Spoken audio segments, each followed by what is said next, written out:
So today we'll be talking about introduction to cybersecurity. Now, some of us may actually have little ideas about cybersecurity, while there are some of us that do not have any idea about cybersecurity at all. So we'll be starting from the basics of what cybersecurity is. So what is cybersecurity?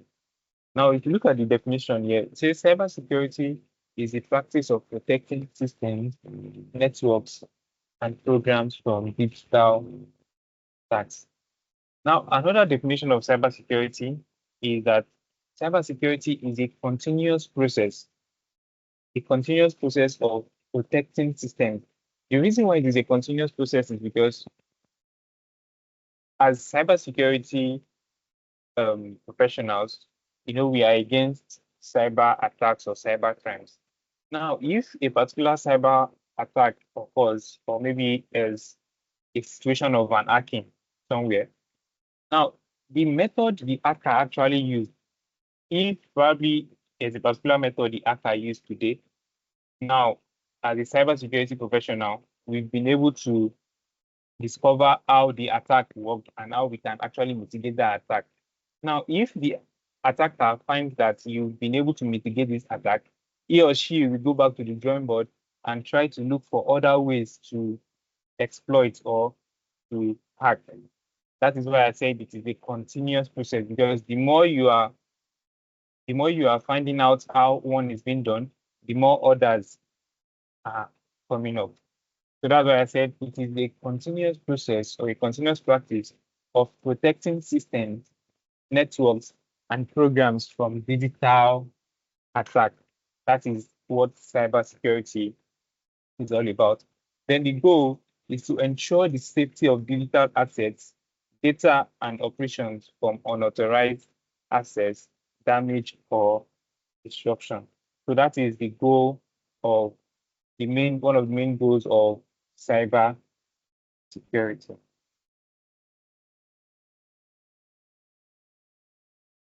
So why cybersecurity matters? At least, why do we even need to study cybersecurity? Why does cybersecurity exist? Why does it even matter at all?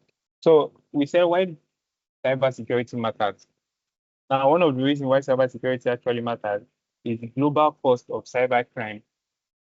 The fact that the global cost of cybercrime is rising annually.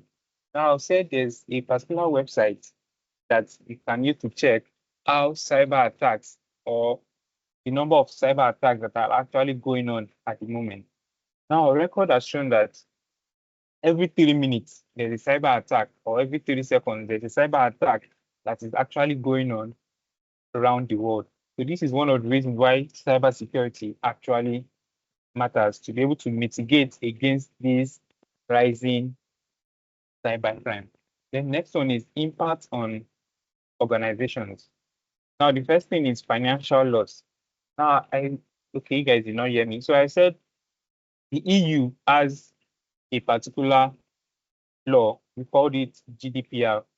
Now, this GDPR law guides the data of citizens or people under EU. Now, let me bring it down to Nigeria now. In Nigeria now, we also have our own data laws. Now, for instance, if an attack should happen, probably let's say a bank, you know that the bank could actually lose lots of money from an attack, depending on what was stolen, or depending on what was stolen during the attack. And apart from that, there are laws that are guiding the fact that if your data or your information, for instance, there's something we call PII. PII is personal identifiable information. Now, your personal identifiable information are the information that ties you to own a particular account or to own a particular data in an organization. For instance, your PII could be your full name, your email address, your date of birth, home address, your card number. All those details are known as your PII. That is, it ties you to that particular data in that particular organization. Now, if these PIIs should leak to probably because of an attack, or should leak to an hacker, and it was able, after investigation, it was shown that the organization was actually where the leak came from. According to those laws, you could actually sue the organization. And imagine lots of people suing a particular organization. There are companies that pay billions of dollars just because of cyber attacks. So this is one of the reasons why cybersecurity actually matters. And the next one is reputational damage. For an organization whereby an attack was carried on, for instance, if like the bank I was talking about now, if for a banking sector now, there was an attack and a lot of customers actually got their data leaked. Now, you would not want to trust that particular organization again. So that is what we call reputational damage. Then the last one is legal consequences. That's where I talked about the suing. So you could actually sue an organization if your data should leak. Now, these are examples of some breaches. You could actually read about them. You have the Equifax breach, then the SolarWinds attack. These are attacks and breaches that actually cost the companies billions of dollars for them before they could recover themselves back. Now, the next thing is CIA Triad. Now, as cybersecurity enthusiasts, the whole essence of our existence is actually this CIA Triad. So, as a cybersecurity personnel, you should know what a CIA Triad is. Now, CIA Triad stands for confidentiality, the I stands for integrity, while the A stands for availability. Now, what do we mean by confidentiality in cybersecurity? According to the definition here, it says ensuring data is accessible only to authorized individuals. That is what we mean by confidentiality, whereby, for instance, if you are working in an organization, you have the admin, you have the HR, you have customer care. Now, these different departments, there are some particular files or data that each department do not need to have access to. For instance, now if there are people in the accounting department and there are people in the customer care department, there are some data that people in the accounting department do not need access to. And there are some data that people in the customer care department also do not need access to. So this is what we call confidentiality, whereby data access is only given to those that are authorized to have that particular data or to own that particular information. That's what we mean by confidentiality.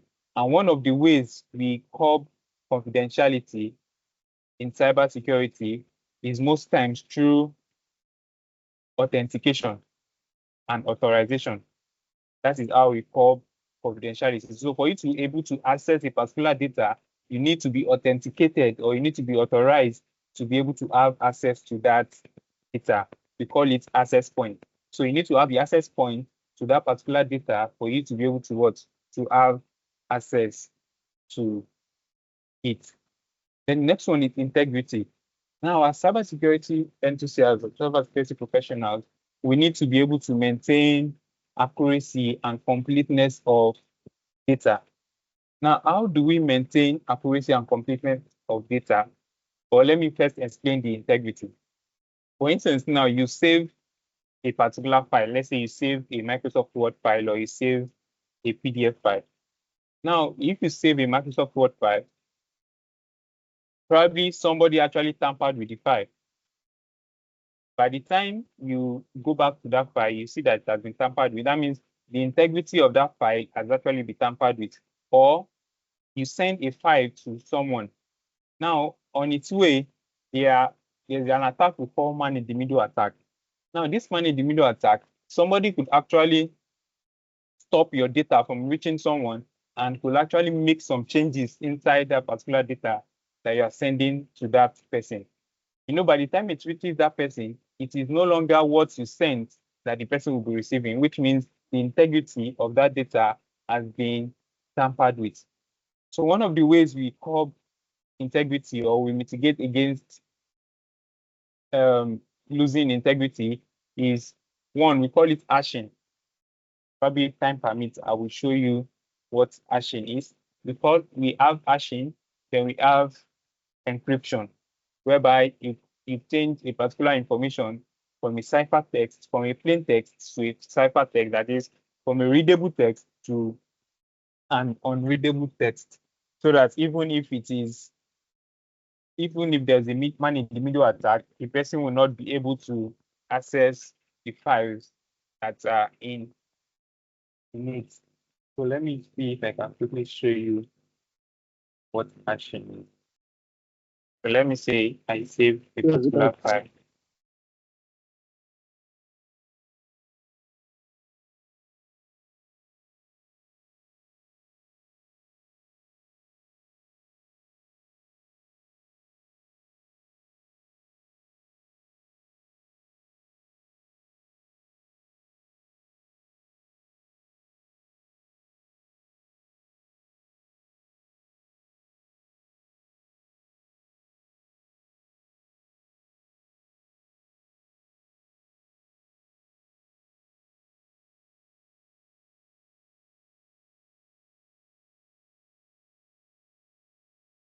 So I just saved the particular file now. Let me show you what's hashing. So if I come, so you can all download this. It's simple to download hash calculator. So now let me look for that file. If I put it on desktop, right? So this is the file. Now we have different hashing algorithms. The first one we have is, I think, let me close the file first.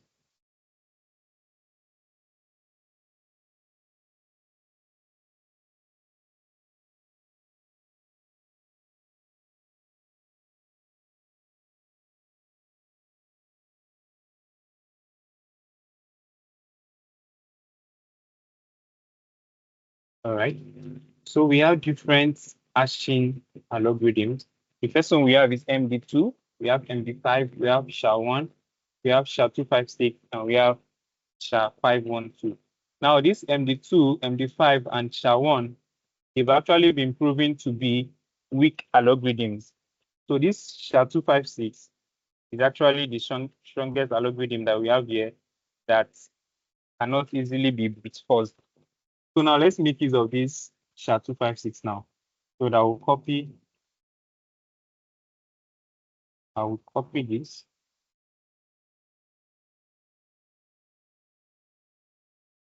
Copy this and this somewhere, right? So you can see the algorithm, right? So now let's go and tamper with that file that I saved.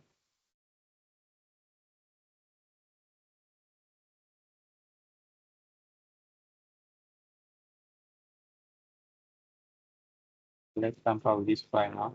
So let me just say, what is the slightest thing I can remove that people will not notice? So let me just say I just change this to small letter C. I just change the C here to small letter C. So let me save this. So let me go back to hashing the file again. So let me hash the file again. We use SHA-256, right? So let me copy again.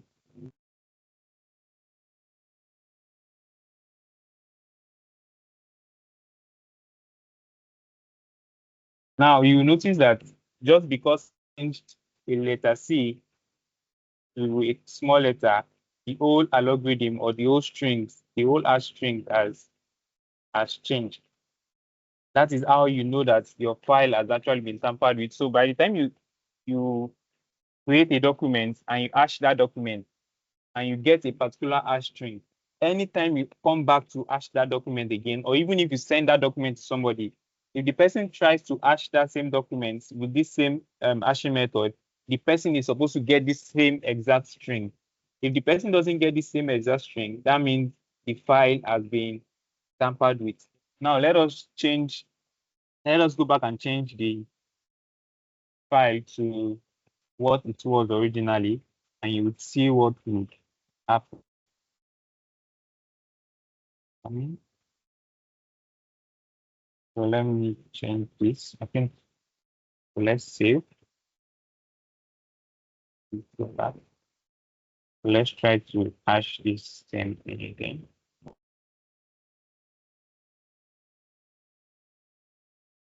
Try to hash it again.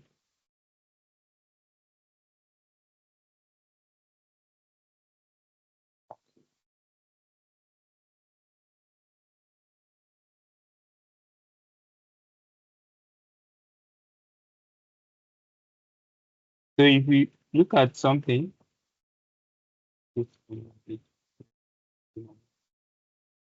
it not just the C we changed?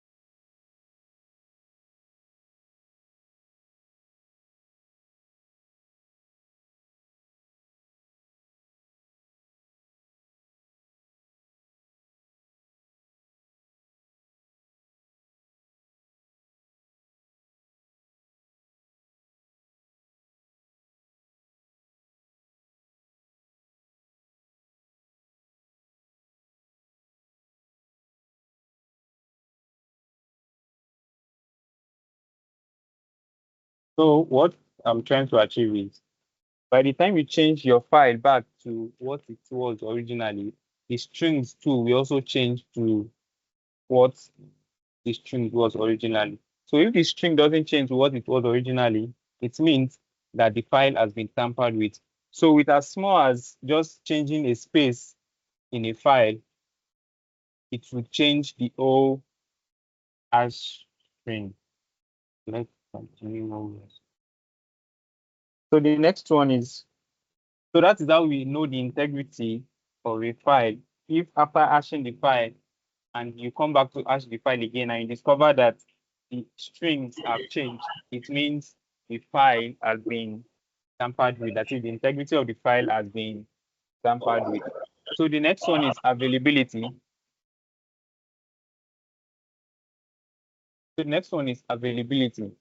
Now, this ensures system and data are accessible when needed. So even if you are putting confidentiality on a file, that is, only some set of people should have access to some particular file, or even if you are trying to protect the integrity of a file, still the files still need to be available as at when due. That is what availability is all about. So the files still need to be available, even with the fact that you are protecting the files or you are protecting the data, it still needs to be available when it is needed. So this is what they call the CIA triad. So we have confidentiality, integrity, and availability. So I think I've explained this. So, okay. So a CIA triad deep dive. So one of the attacks you could actually get under confidentiality is something we call a phishing attack. Now, a phishing attack is an attack whereby probably you get an email telling you to click a particular link. Now, once you click that particular link, anything could actually happen. So that's what we call a phishing attack. If it comes through voice calls, probably the person calls you and is trying to convince you to do some certain things. That one is called phishing with V, phishing. So phishing is when it comes through text messages or it comes to phishing is when it comes through emails, while we have smishing. Smishing is when it comes through text messages. So these are some attacks you could actually have under confidentiality in the sense that probably an attacker sends a phishing mail to somebody that could have access to the particular file he or she is trying to get. Then when the person clicks the link, the attacker achieves what he wants to achieve. So the second one is integrity. Now, website defacement or tampering with records. Now, for instance, if an organization has a website, now if an attacker or a threat actor hacks that particular website and changes the whole interface, you know that the attacker has actually also tampered with the integrity of that organization. That is what they mean by website defacement. Now, for availability, we have ransomware and DDoS attacks. Maybe as we go, we'll still discuss this one further.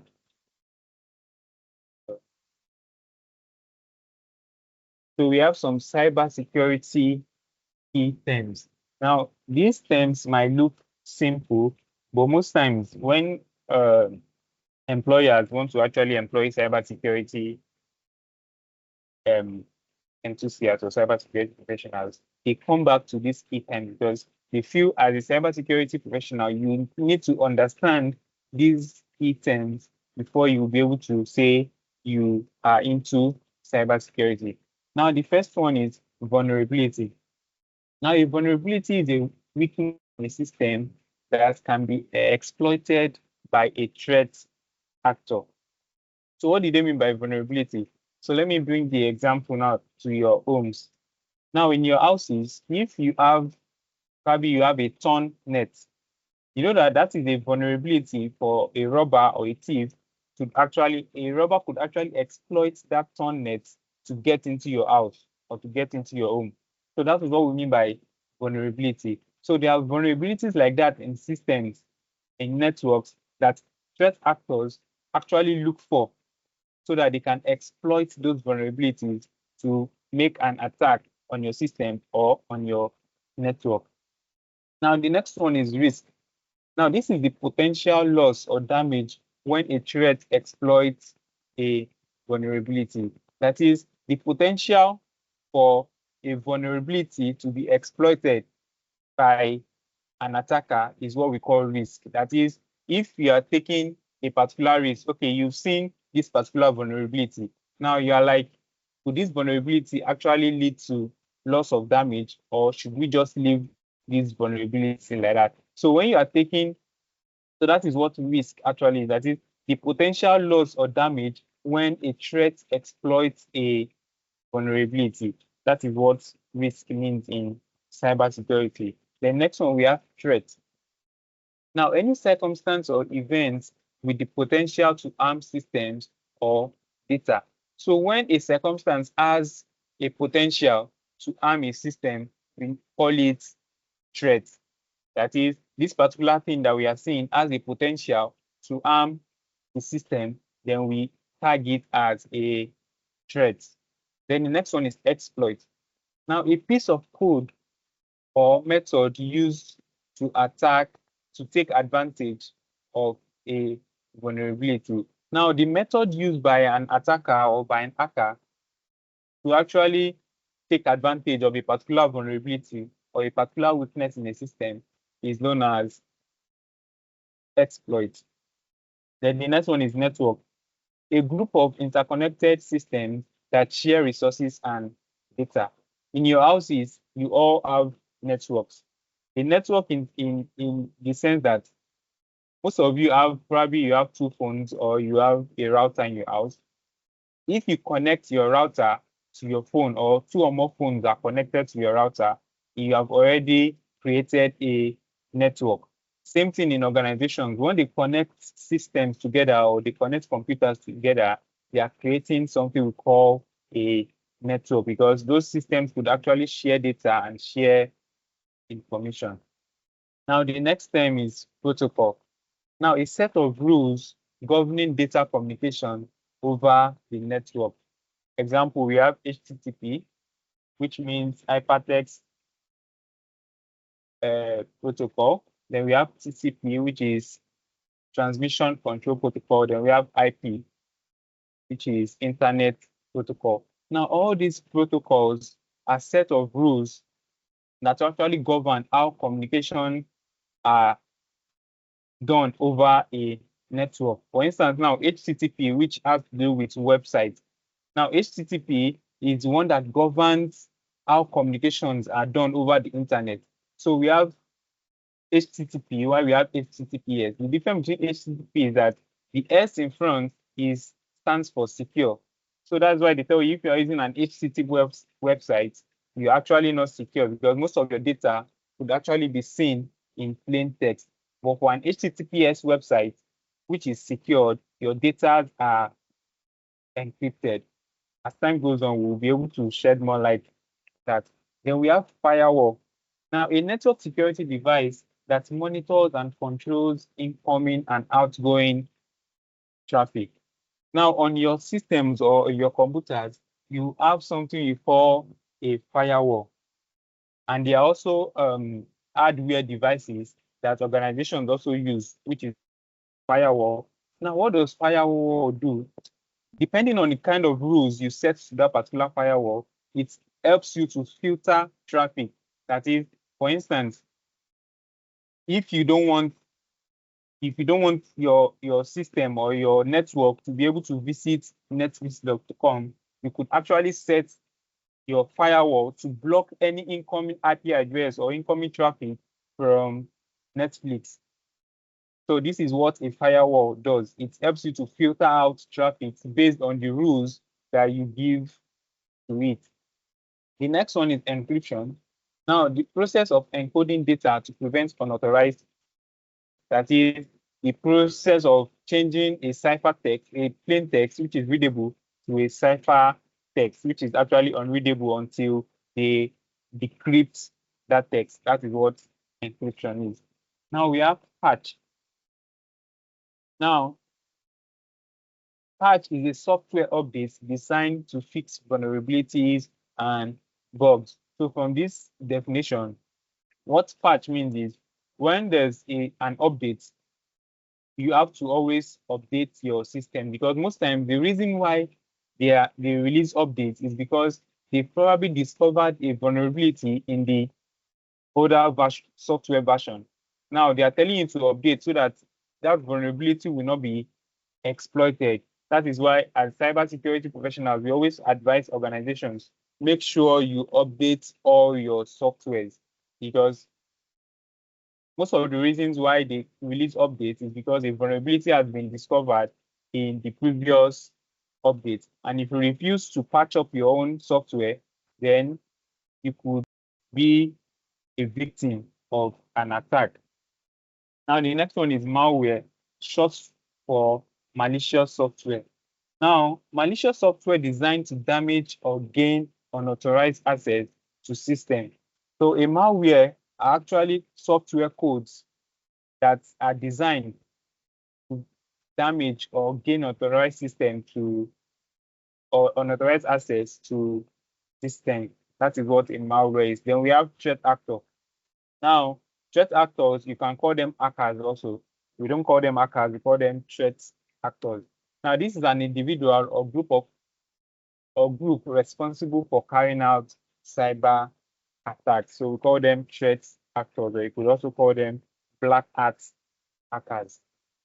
Now, the last one is the multi-factor authentication, or MFA. Now, this is security that requires two or more verification methods. Example, password plus OTP, which is one-time password. That is, there are some times when you maybe want to log into your bank account, you would, after putting in your password, then you require an OTP, or you require fingerprints or something else for you to be able to authenticate that you are the owner of that particular account. That is what we call multi-factor authentication. So now next thing we have the cyber threat landscape. Now, evolving nature of threats, I think I've talked about that. Then threat actors include, we have hackers, that is, we have the black hats, we have the white hats, and we have the gray hats. Now, the black hat hackers are actually hackers that use their skills for bad intent.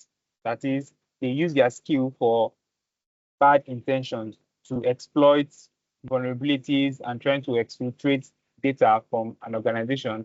Those are the black hat hackers. Then we have the white hat hackers. Those are people who call the penetration testers or ethical hackers. Now, the white hat hackers are those that use their hacking skill for the good of humanity. So white hat hackers are most times employed, they employ their services by organizations whereby you sign agreements where you come and, okay, try to hack into our network or try to hack into our system and let us see where we are vulnerable so we can patch up those vulnerabilities before it gets exploited by black hat hackers. So that is the function of white hat hackers or penetration testers, or you could also call them ethical hackers. Then we have the gray hat hackers. Now, the gray hat hackers, they are either good nor bad. Now, this kind of hackers, they exploit vulnerabilities, but they don't do it to harm the organization.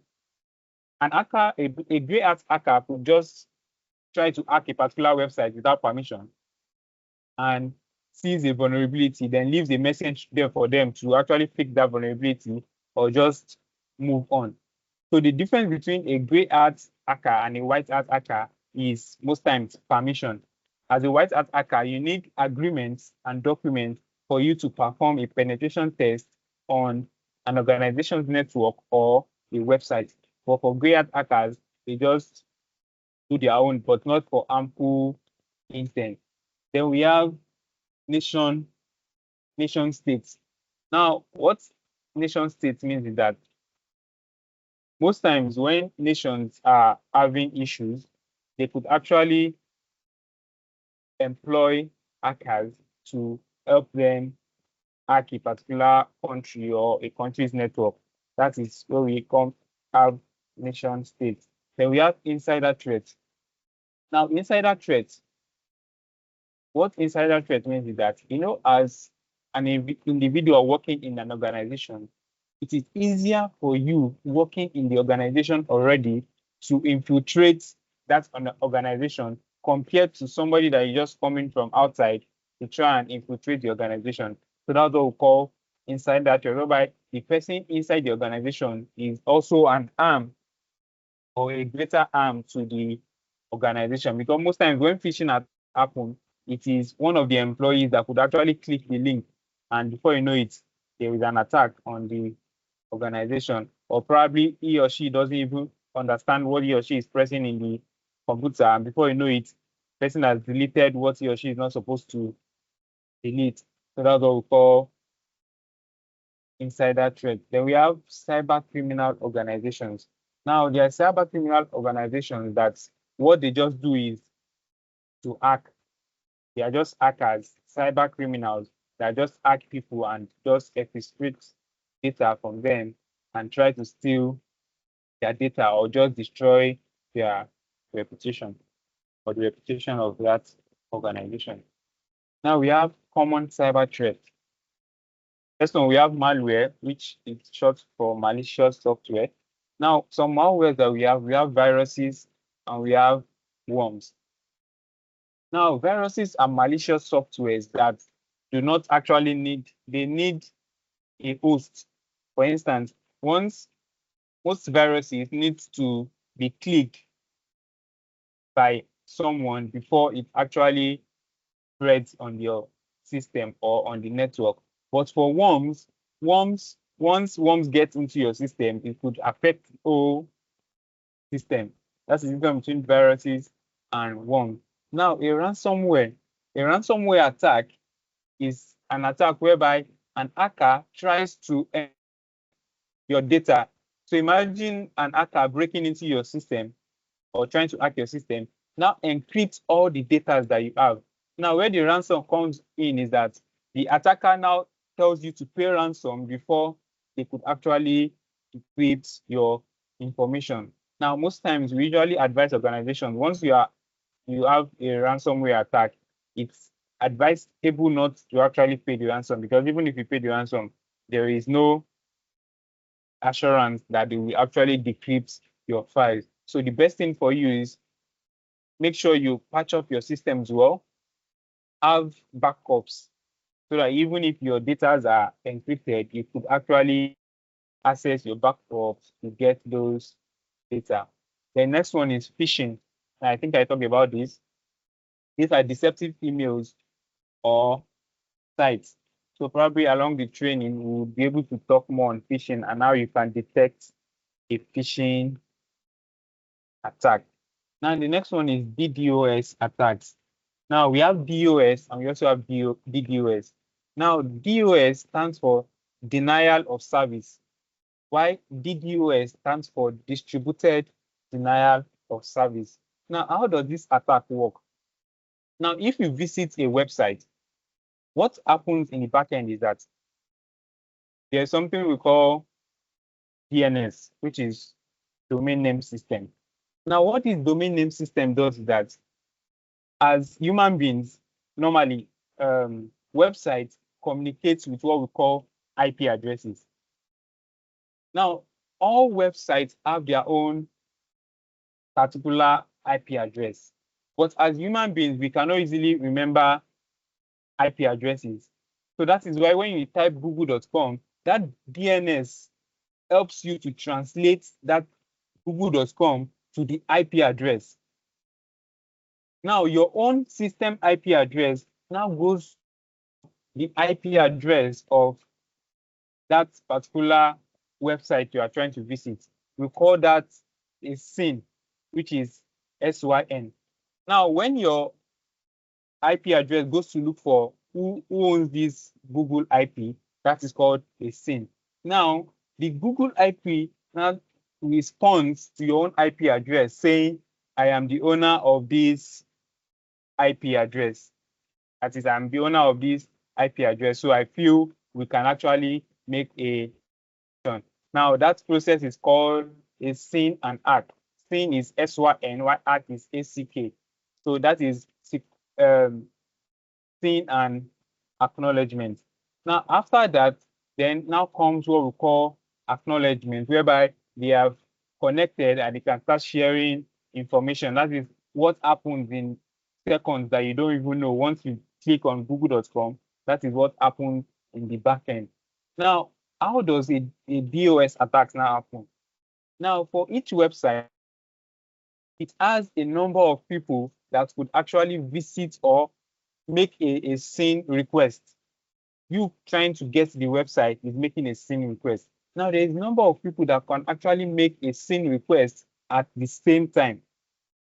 Now, if that website gets more SYN requests that it can actually attend to, that is what we call a DOS attack. So there are tools that hackers use to flood, we call it SYN flooding, that used to flood that particular website so that it gets more requests than it can actually handle. And before you know it, the website is down. That is why sometimes you discover that a particular website is slow or a particular website is down. It could be due to the fact that a lot of people are trying to gain access to that website. Some of us could attest to that in schools. Probably you're trying to bid for hostel, you're trying to bid something, and they say the website is open at so time. By the time you try to log in, you discover that it's either it's slow or you cannot have access to it because there's so many people trying to have access to that particular website at that time. So a DOS attack is a situation whereby a single person or one person tries to flood a particular website with a SYN request, while a DDoS attack, which is distributed denial, is a situation whereby several computers, it could be several individuals using different computers, different IP address, or a single person that has actually employed different computers through a phishing. The person could actually use a phishing attack to employ your computer to serve as to send SYN requests to that particular website. That is what we call a DDoS attack. Why man in the middle attack? I think I explained it before. It's a situation whereby you are trying to send information to somebody. Now, an hacker can actually intercept your data in transit and change the data or steal information. That is what we call a man in the middle attack. Now, a zero-day exploit. A zero-day exploit is an attack whereby a vulnerability that you don't even know of, something you don't know of, but it gets exploited by a cyber criminal. That is what we call a zero-day exploit or a zero-day attack. Then the next one is social engineering. Now, social engineering, all of us would have actually experienced this, whereby somebody calls you and try to tell you to drop your account details, drop your information, just because the person is mentioning some things about you. Now, the thing people don't actually understand is that there are tools, they are very sophisticated tools that just with your phone number alone, the person can get a lot of information about you that you yourself don't even know that you put out there. Now, when this person, people use these tools to get your information and they call you, maybe somebody calls you and tells you that I'm from your bank, you live at so address, your full name is so, you feel the person is actually calling from your bank. So trying to romance you to drop your information, probably through a phishing attack or a phishing attack, which is the voice call, or a smishing, which is the SMS messages, and trying to romance you to drop your, that's what we call social engineering. Now, most ethical hackers, they are very good social engineers because it is part of the skills that you must have as an hacker. Now, the next one is password attacks. So some example of password we have brute force. Now, brute force is a situation whereby an hacker tries to input different passwords into your account to see if he or she could actually know the right password. Now, there are tools that could actually run different passwords through your account. That is why one of the ways they mitigate it is through attempts. That's why sometimes if you put in your password 5 times, it locks your account because it could be an IOC to them, which is an indicator of compromise that probably your account is under attack.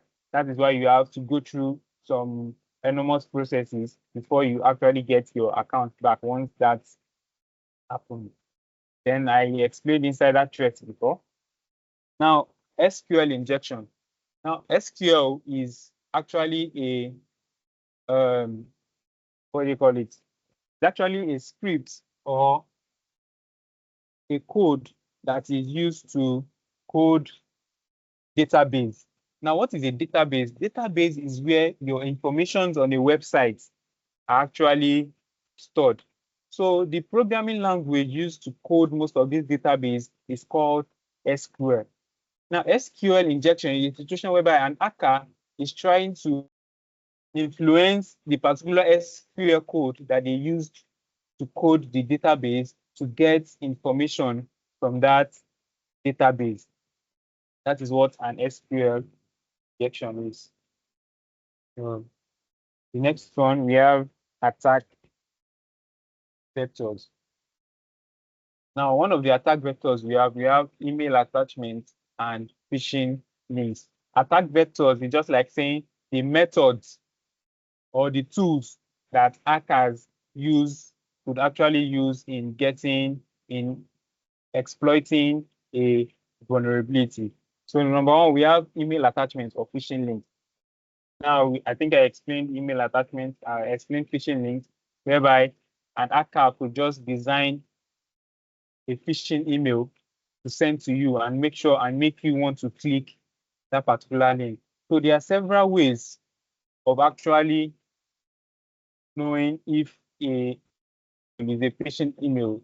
Number one is urgency. It ensures it wants you to just click the link. Now you see message like, we are from HR, so we discovered that there was an issue with your account. So click this link below now so that we can rectify the issue. By the time you click that link, anything could actually happen. Now, under phishing attacks, there's something we call a spear phishing. It's called spear phishing. Now, spear phishing is a situation whereby, most times phishing attacks are actually emails that are sent out, are spammed out to several people so that anybody can just fall victim of it. But a spear phishing is actually targeted to a particular person. For instance, now maybe there's a Mr. B I want to hack. Now, I would try and understand what the person likes. Probably I'll go to the person's social media pages. Maybe as a lady, I go to your social media pages and discover that, okay, you like bags. Now, I could go and design an email, a phishing email that will have something to do with bags, saying probably there's a particular bag promo that is going on. So click this link to apply. That is a spear phishing, whereby the person understands his target and tries to design a phishing email based on what the person interests are, so that it will be easier to convince the person to click that particular link. Then another one we call whaling. Now, whaling is a phishing attack that is targeted at high-end individuals. For instance, the managing director of an organization, the MD of an organization, the CEO of an organization. Those are called, those phishing attacks that attack those particular targets are called whaling. Now, we have insecure websites and downloads. Now, there are some websites you visit that you could actually be in harm's way. Hackers use some websites to just try and get information from you. Then we have weak passwords and credential reviews. Now, weak password, as cybersecurity professionals, we advise people to always make sure that you have a strong password. That is why most websites now inculcate it that your password must include a cap lock, is a small letter, then also characters and numbers, and must not be less than 6 or 8. That is how you can get a strong password. Because for weak password, for instance, if you set your password as just email, if you set your password as email, it could take an hacker just 3 seconds to brute force that particular password. But if you set it in a way that it has cap lock, it has lower case, then also has numbers and has characters, it could actually take an hacker several years before they can hack that particular account. Now, a credential reuse, for instance, now let's assume your password was involved in an attack. Your password was involved in an attack whereby you were vulnerable in an attack. Now, if you are somebody that uses the same password for different accounts, you know that you're already in trouble, because once an hacker knows one password of you like this, that means he or she can be trying it on all your several accounts. Then we have unpatched software and vulnerabilities. I think I talked about that. So immediately softwares, new softwares are coming out, it is advisable that you just patch up your old software. Then I explain social engineering. Our time is fast spent. Let me see if I can show you. I'm going to see if I can show you something on passwords.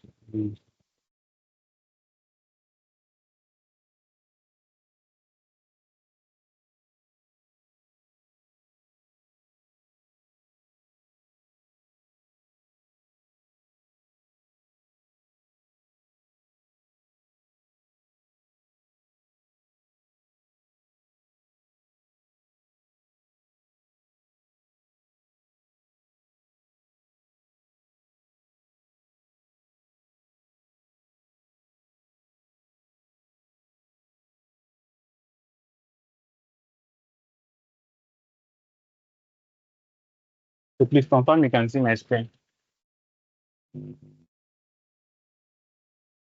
We can see your screen. So one of the websites you could actually visit to know if your email address or your password is vulnerable, or your email address has once been involved in an attack, you could come to this website called have I been pwned? Have-I-been-pwned.com. Now, if you put in your email address, let me just put in a random email I can see your address. screen. If my screen. I can see your screen.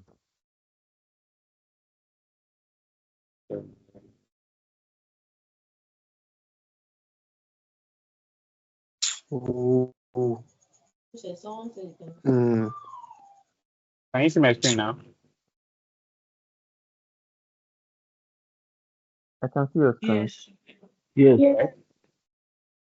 Yes. So let me just put in, I said, if you want to check if your email address or password is actually vulnerable or has been involved in an attack, this is a website you could actually visit called Have I Been Phone.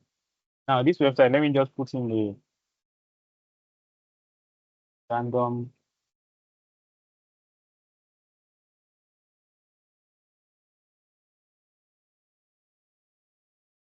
Can't hear you again.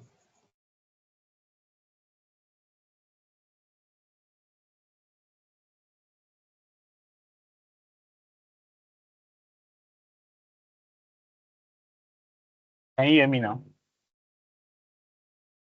Yes. Yes. Oh, let go. Can I tell him just put in a random email and let us check?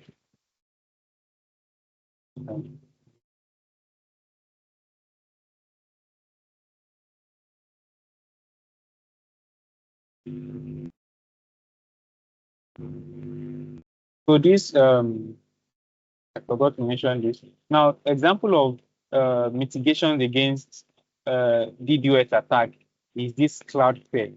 Now, this Cloudflare, most of you would have seen it, or you see Am I a Robot? Now, those are mitigations against getting too many requests at once on the website so that the website will not crash. Let's check now. So you can see this email address, tony@gmail.com. You can see how many data breaches it has been involved in. It has been involved in 235 data breaches. You see that? Now see the explanations of when those attacks happen.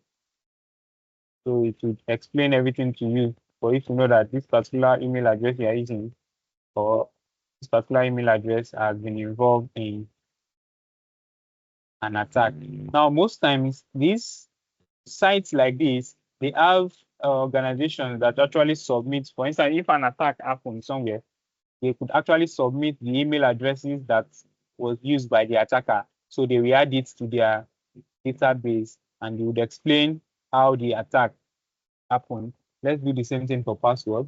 Let's check passwords. And let me just put in Tony and let's check. Let's check. So can you see how many times this particular password has been involved in breaches? 46,834. So this website could allow you to check for that. Then if you want to scan links to know if the links, one of the websites you could visit is Virus Total.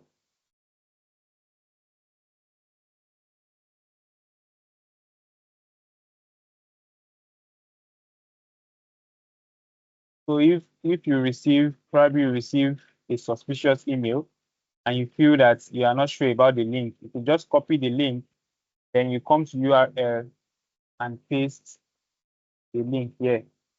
Let me try this.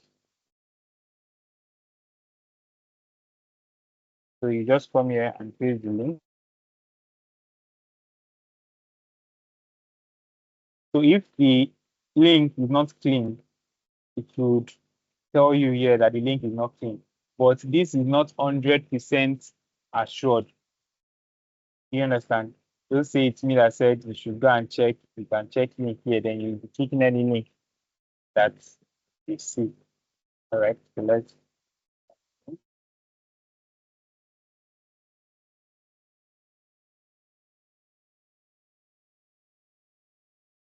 so we have principles of information security. The first thing is risk management. That is being able to manage your risk well. For instance, it would be foolish of you if the amount you want to use to secure a particular data is more than what the data actually worth. For instance, now a data of 1 million naira, and you discover that the tools and all the setup you need to actually secure that data is going to about 1.5 million naira. That is not a good risk management. So you should be able to understand when a particular how risk is supposed to be managed. The next one we have least privilege. Now, least privilege, we call it the principle of least privilege. is a situation whereby, just like I explained about the confidentiality, is a situation whereby in an organization, for instance, people in customer care department do not need to have access to a document of people in accounting department. Same thing for HR department. HR department should also have a limit of the data they should have access to. Anything that doesn't concern should not HR should not have access to it. That is what we call the principle of least privilege, whereby um, departments or people in an organization only have access to files or documents that has to do with what they are doing in the organization. If that particular document doesn't concern your work in the organization, you do not have any right to have that document. So we, as cybersecurity professionals or even network security, inside network security also, they implement rules of least privilege. Then next one we have is defense in depth. Now, defense in depth, we call it uh, like the blocks of security. So under defense in depth, we have different security measures. We have the physical control. We have control. Then we have the administrative control.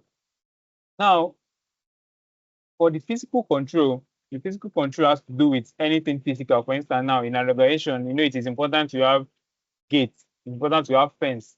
That is physical control. Then we have technical control, whereby they set technical measures. For instance, a computerized door, settings on a particular computer that would ensure that it is safe. Now, those are what we call technical control. Now, we now have the administrative control. This is where the administration sets rules that both customers and employees should follow to make sure that everybody is safe and the environment is secure. So that's what we call defense in depth. The next one is authentication and authorization. That is able to authenticate that this person is actually the owner of this account, or this person is actually the owner of this file, or this person actually has rights to open this file. That is authentication. Then authorization says that is you have the authority to actually access that particular file. So that's what we call authentication and authorization. Then we have auditing and monitoring. In organizations, auditing is very, very important, and monitoring is very, very important, because no matter what you set to stay out of harm's way, you cannot be 100% secure. So it is always important that you monitor 24/7. When we get to the different niches in cybersecurity, you understand those that actually monitor. Now, auditing is a situation whereby they audit everything that is being done in the organization. Who logged in at a particular time, you need to audit that. Why did this person access this file? Why was this file accessed? Or why was this file deleted? All those audits needs to take place for you to be able to understand what actually happened if it wasn't an attack. So I think we'll be stopping here today.